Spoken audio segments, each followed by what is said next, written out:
All right, hello and welcome to the shoe review. So the number one question I always get asked is, how many shoes do you have to run with, to rotate through? The answer is this many. Is it too much? Probably. Do you need all these? Definitely not. But I have been a Nike employee for the past 2 and a bit years. I have built these up over time. They're not all Nike, but the majority of them are Nike. But I thought I've given each and every pair a fair few Ks, fair bit of a run through, so I may as well give my honest thoughts and opinions and reviews on all of them, as well as some old retired shoes and shoes that I've sold and things like that as well, which when you take those into account, this pile becomes a lot bigger. So with these shoes, I've kind of got them organized into different categories. So we're going to go through kind of how I break down the different types of shoes for me and how I fit them into my running week.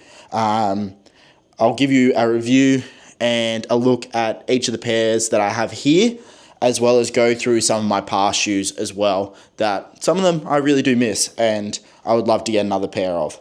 But yeah, let's begin. All right, starting off at the back here with the kind of everyday do everything shoes. I've got the Nike Pegasus. So I've got a couple different iterations here. Let me bring them closer for you. First up, I have the Pegasus 40, which I have had for a very long time. Now, to be honest with you, I don't really run in these anymore. I use them more for just a bit of a gym shoe here in the shed, that kind of thing. And then I have the updated Pegasus 41. So with your Pegasus line, I've been through a few of them now, ever since probably about the Peg 38, I want to say. They have gotten better and better. I think the 41s are my favourite ones. The 40s and the 39s, they missed a little bit. But these shoes are a little bit on the firmer side, but that is because you have two air units in the forefoot and in the heel as well. They just add that extra little snap and that kind of spring. But with that, you do get a little bit of firmness, which isn't a bad thing. And believe me, I am not an advocate for going the softest shoes possible, and I'll explain why a little bit later on. But with these ones, they've been a perfect just all-round type shoe. Personally, I usually only wear these for run clubs, so kind of your 5-6Ks, easier pace type runs.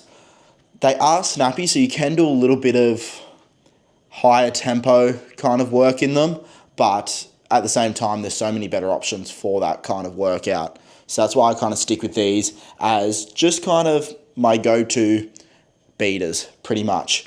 As they say, workhorse with wings, they call them in the old Nike industry. Look at me giving you all these trade secrets. Don't find me, Nike, please. Also, disclaimer, just because I've worked at Nike doesn't mean I've gotten any of these for free, not through work anyway. But I have paid for all of these. This is just me spending my money and having an addiction to shoes. But yeah, let's move on. That's the Pegasus. Actually, you know what? I'll give you a close look. With these as well, you do have a really solid tread to them, the waffle pattern. It is a very, very durable shoe. And you know what? I'll give you the stats as well. Now, I do log all my shoes in Strava, but I'm not always very good with making sure I actually log each run in them. So some of these stats are a little bit skew with, but it will give you a little bit of an idea of kind of how much I have put through them. So for these Peg 41s, I've got 179 Ks through them, which for 179 Ks, there is absolutely no wear on that tread. I don't know if you can really see that in the camera, but this is really as durable as a workhorse as you can get. Huge fan of the Peg, but like I said, just for those shorter runs, easier runs, yeah, that's the Pegasus. Just going to fly through these ones pretty quickly. These are called your Structure. So this is the Structure 25 from Nike. They're built to be a very stable shoe and a very durable shoe. Very similar to the Pegasus in that you do have an air unit in the forefoot, not one in the back foot, but in the forefoot. So it does give that little bit of pop, but gives you a little bit of ease in the heel. With it, you do have your midfoot support system, which is a little bit of a marketing ploy. Does it do too much? Sort of. It does have a very stable ride to it. It's a very neutral shape, so it's a very flatter shape, like your Pegasus as well, that kind of neutral, traditional style of shoe. Now, these have been good. I've not run in them very much for quite a while now. I steered away from the firmness of them because the foam is slightly different to the Pegasus. I just think everything that you get out of this shoe here in your Structure, you can get out of your Pegasus. Like, yeah, these are incredibly durable. And according here, I do have 190 Ks through those Structures, which you wouldn't tell. Like, there is no wear on those at all. With all these early shoes, that's the one thing you'll notice, and I'll give credit to Nike for, because historically they're not good for this and people do give them a lot of kind of hate for it, but extremely durable.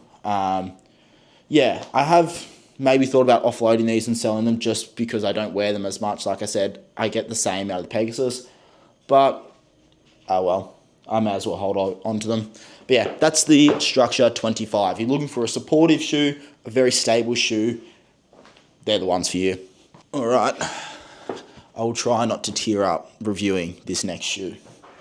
This is your Nike Infinities. Now, this is the older version. This is the Infinity 3, and I believe this is my third pair or second pair of these shoes. Now, admittedly, I don't really wear them much anymore because these ones are quite old, but I have loved these shoes. They have been some of my favorite ones from Nike to date. Now, they did update them, and I have tried the Infinity 4s as well, which I've only just sold recently and gotten rid of.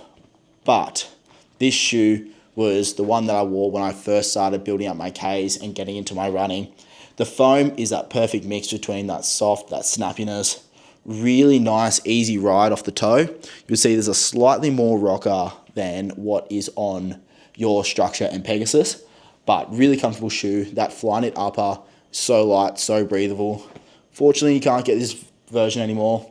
That's why it makes me a little bit sad. Now, the Infinity... actually, I wonder how many Ks are through these. The Infinity 4s. The Infinity 4s, they changed the foam on them. I did put 170 Ks through them before I got rid of them. I just found I just wasn't using them as much. Especially when I go into this next pair, they kind of replace those ones. But all-around great shoe. Unfortunately, they are discontinuing the Infinity line as a whole. So, end of an era. Great shoe, though. All right, up next, you'll notice that there's two pairs of these bad boys. So, we're still in the easy shoe rotation as well, mind you. This is the Nike Vomero 17. Now, I haven't run in the earlier versions, but I've tried them on in store and did not like them. These are quite possibly, though, my favourite shoes that I have in my rotation right now. If I was to suggest one shoe to anyone that is getting into running, that have been running for a while and need an all-rounder type shoe, this is it. So, with this shoe, you've got the main features, a dual density foam there. You might be able to see that split down the middle. So with that, you have a more stable foam underneath for that steady ride, that firmer kind of snap, as well as your Zoom X foam, which is Nike's premier top foam. With that one, it is a little bit softer, but a nice soft. It has that responsiveness to it as well. It's actually the same foam that is in their race day shoes too. So having those two mixes of foams, you get your durability as well as your performance. This shoe has been my go-to for all my daily runs and just anything from the space of 0 Ks all the way up to 20 Ks. I've put it in these shoes. If you want to run a half marathon these, you could. That's just the all-round of them, as well as that tread. So you still get your waffle pattern to them as well. Same durability as like what's in your Pegasus. Honestly, they've hit the mark so well with this shoe that I really can't fault it. The only slight negative I would have to it is that the upper is not quite thick, on the thicker side, and the shoe's just on that slightly heavier side. I mean, all in all, it's still quite a light shoe, but it is amazing. This is my older pair, so I love these shoes so much that I'm now on to my second pair of those. Through this first pair, I've got about 200 Ks through them. And once again, Nike's durability, no split in between the foams, like some people would suggest. And look at that tread. Once again, I don't really know if you can see that, but there is very, very minimal wear on that. Now, I do have quite an even wear pattern in my strike. Like, I don't wear out the outside more than the inside, or the heels or the toes or anything like that. I'm very much a very centered strike. So that's why I do get a few more Ks out of my shoes than some other people would. But the durability of these is incredible. Best all-round shoe from Nike. Possibly, dare I say it, one of my favorite Nike shoes to run in of all time. I said it. All right, up next, shocker, we don't have a Nike shoe. This is the On Cloud Eclipse. Now, I do quite like this bad boy. Thanks to Brendan, who has come down to Run Club, who works with On. He kind of suggested these to me. I tried them on at one of the Never Run Club meets when he came down with a bunch of try-on shoes, which we will be doing again with that partnership. But quite a solid shoe. Nothing too exceptional about it to talk about. It is quite a light shoe, nice light upper. I was more so just curious because I'd never tried an On kind of shoe before, and they do look quite intriguing, especially with that sole and that base. Spec-wise, I obviously don't know as much as my Nike knowledge, but it is a good, easy shoe. I've used them for a lot of long runs, actually. A lot of Sundays have been pounded out in this pair.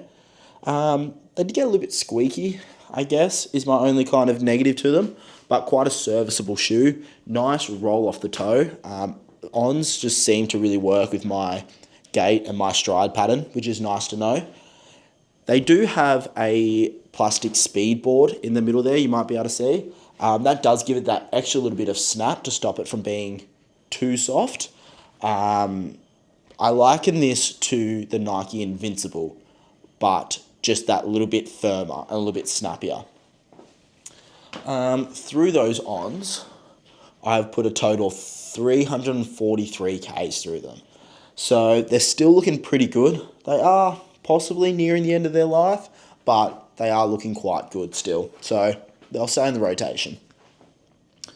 On them being similar to the Invincibles, and if we're going to go through my past kind of easy run shoes to round it out, I did used to have a couple pairs actually of Nike Invincibles. A very, very soft shoe. They're the softest shoe in Nike's kind of collection, but almost too soft. That's half the reason why I ended up getting rid of them.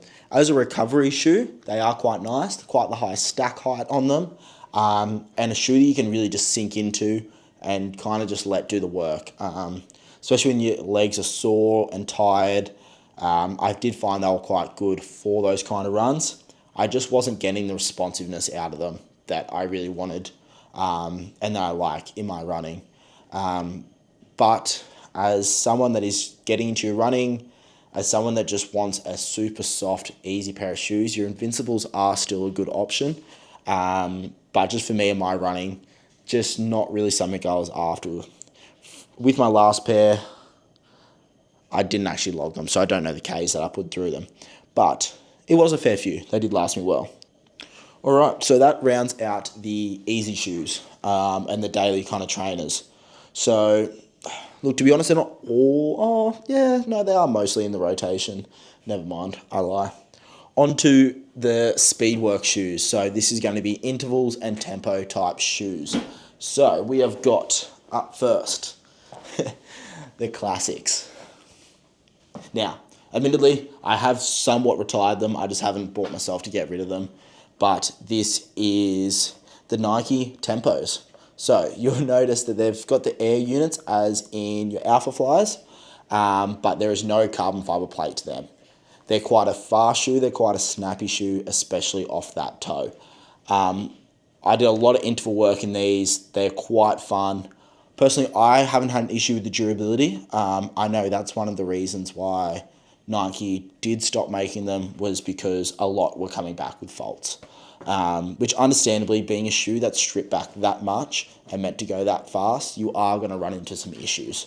The tread on them is minimal, but that's because they've tried to just strip weight from these and make these a really fast tempo shoe, as the name suggests. Done a lot of intervals in them. Highly recommend if you could still get them. But a lot of fun out of those shoes. Really love that colorway as well. It's part of the Blue Ribbon Sports Pack, which is a fun little Easter egg if you know your Nike history. Moving on to the Fly series. Now, let me pick up both of these for you.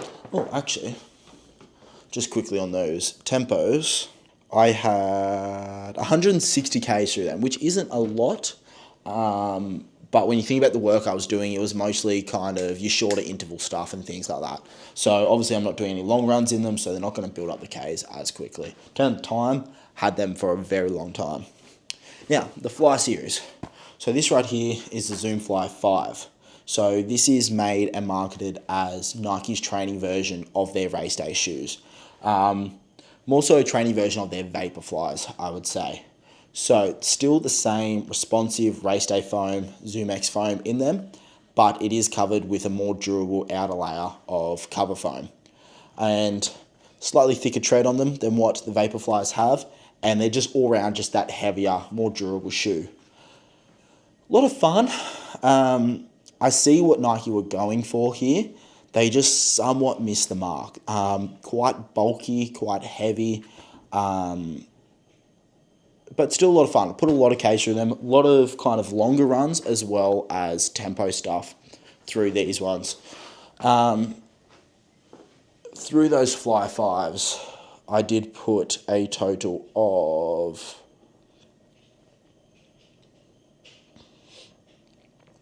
Okay, well, this is a lie. 640 Ks. But that's because I think they'll set as like my default shoe on Strava. So whenever I forgot to change it, they just got the Ks added. But then again, wouldn't be surprised, it is up there. Out of all these shoes here, they probably do have some of the most Ks. Very fun shoe. But that then leads me on to the new and improved Zoom Fly 6. Now, everything that they missed the mark on with the Fly 5s, they hit with the Fly 6s. This is the newest shoe in my collection and possibly one of my favorites at the moment. Been doing a lot of my long runs in them, but I can see them being very good for your longer tempo work. Maybe not shorter intervals, but the longer tempo work. Like, I love this shoe. It is a lot lighter than its predecessor, and exactly what they marketed as, that training version of the Vaporfly. You can see your carbon fiber plate in the bottom. It's got the same cutout as what's in your Vaporflies, bit more of a durable tread, and all in all, really fun shoe.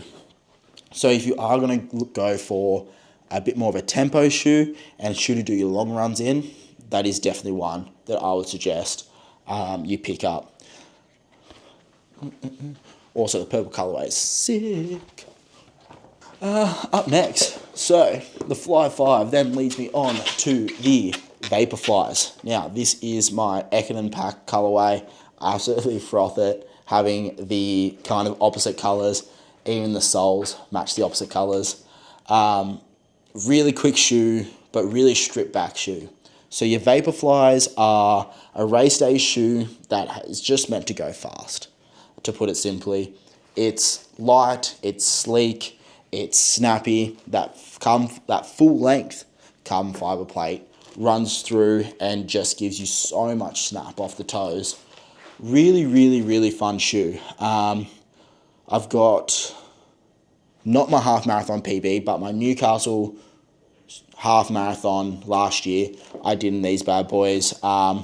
They served me well. I was really happy with my time there. Really fun shoe. I have now since then dropped them from a race day shoe to a shorter interval shoe. Just because I did find with them, there's not quite enough foam underneath for what I like and for what I prefer when I'm running. Especially having a bit more of a broader foot, I find that I do need that a little bit more than what these provide in terms of cushioning. But in terms of an interval shoe, a fast shoe, they're probably as fast as they get. Now, with the Vaporflies, that leads me to one of my old retired shoes, possibly my most missed shoe out of the lot, is my Vaporfly 2s. Now, you'll see a lot of the pros and a lot of the elites still, when they're racing, actually have a look at the London Marathon when it's on a little bit, couple months I think it is. You will notice that a lot of the pros are still racing in the old Vaporfly 2s, and they were elite. They were my first race shoe. I did my first half marathon in them, and my God, did I love them.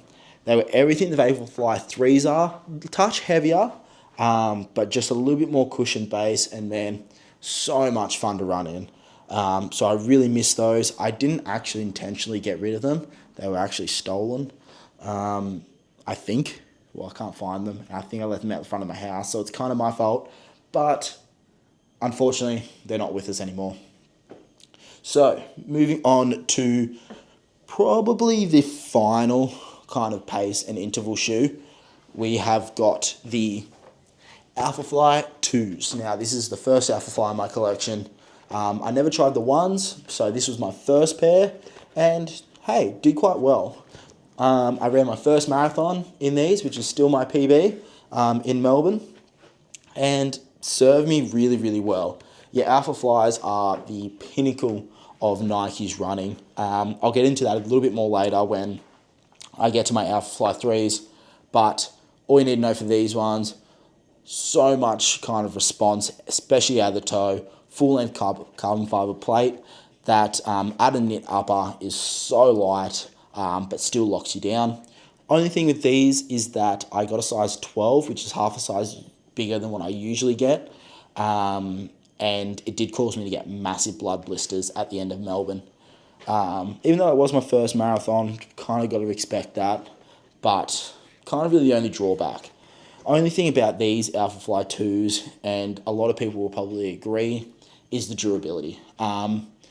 Notice all that wear through the foam there. There's actually not a lot of rubber underneath them as the external tread and that outer sole, but at the same time, they're not built to be a durable shoe. They're built to be a race day marathon shoe.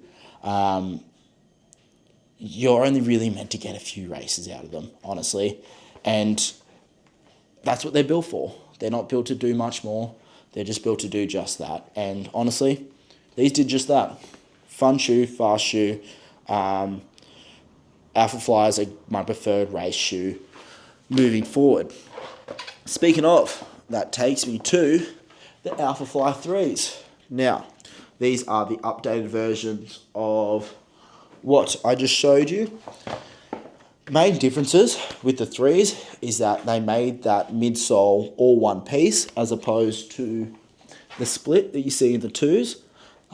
That was from a durability point of view and a more consistent ride. Honestly, I don't know if I'm ever going to go past these as my race day shoe. They're just incredibly light, lighter than what the 2s were. They're just such a lockdown fit, a sock-like fit. That snap out of the toe is unbeat, as well as that full-length plate. Really creates just the perfect response in a ride that you want and to carry you through all the distance of a marathon. Even probably for this upcoming half marathon in Newcastle, I am going to rock with the Alphaflies over the Vaporflies. just because, like I said, I do prefer that little bit of extra cushioning, and that's what these provide.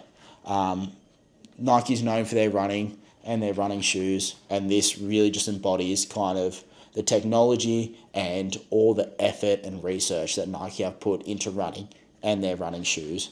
Amazing bit of gear. I honestly can't rave about them enough. These purple pairs probably my race day colour, so I'll probably save them for that. I have done only one race in them. I raced Chicago in these ones, so they only have 42 Ks through them. And I do have the blueprint colorway as well, the prototype colorway. I have run a few long runs in these, as well as my Sunshine Coast half marathon PB were in this pair as well. A little bit of a scuff on the toe, as you can see, so that's when I had my stack and I fell over during the race. But man, awesome shoe. You would even see, especially compared to the twos, that outer sole is just holding up just that slight bit better. Yeah, just under 100 Ks through these ones, but I'm sure they'll rock for quite a bit longer. And that's the race day shoes. Last but not least, the newest trail shoes. We have the Peg Trail 5 in the Gore-Tex. Only given these a couple runs so far, but overall, decently happy. Very stock standard, very much like your Pegasus, but they just don't have the air units that the Pegasus does. So a little bit more of a comfortable ride. Pretty bog standard trail shoe. And then what I'm doing most of my trail runs in moving forward is going to be the Salomon Ultra Glide 2. Really, really happy with this lug pattern and the tread of that as well. The grip, I feel so connected. All the rocks just came out of that. Feel so connected to the ground, so stable, and haven't had a slip yet. Really comfortable shoe. The quick lace system is nice as well. And that's probably what I'll be rocking with for the next little bit. I've only done a couple runs in them, so I don't really have too much of a review of these just yet, but I will update the more I put through these. But yeah, that's the shoe review. Let me know if you think there's any other shoes I should check out, especially other than Nike. I'm starting to branch out and have a bit of fun with kind of what shoes I'm chucking on. But yeah, that's these. Thanks for watching, and we'll see you in the next.